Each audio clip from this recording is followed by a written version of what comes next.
Goeiemôre, op wie se planne vertrou jy? Elke dag is daar so baie besluite wat ons moet neem en ons moet strategieë volg en ons moet vooruit beplan en partykeer is ons so besig om ons eie planne te maak dat ons skoon vergeet om te hoor wat is die Here se plan vir my lewe. In Jeremia 17 sê die profeet vir ons: vervloek is die mens wat op mense vertrou, wat hulle hart wegdraai van die Here af.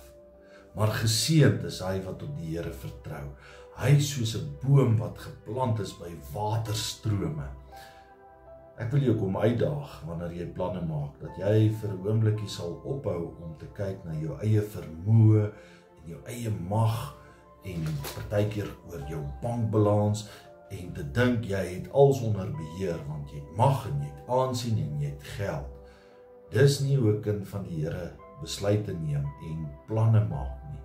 Dan is jy soos 'n struik wat geen diepte het nie en in die hitte verdor.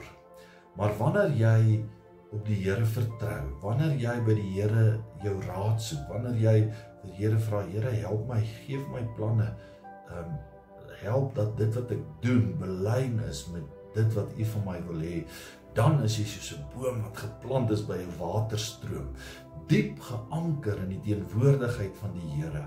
Dan is jy nie bang vir droogte of vir elemente van die natuur nie, want jou wortels is ingelê in die stroom van water.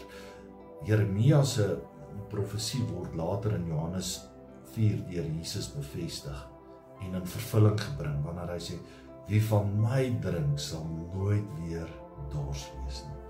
Mag ek en jy nie op mense vertrou nie.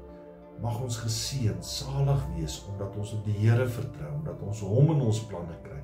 Dan is jy soos 'n boom wat geplant is by 'n waterstroom. Dan dra jy vrugte. Dan kom liefde, vreugde, geduld, goedhartigheid, nederigheid en selfbeheersing na vore. Geseënd is hy wat sy planne met die Here se wil belyn. Amen.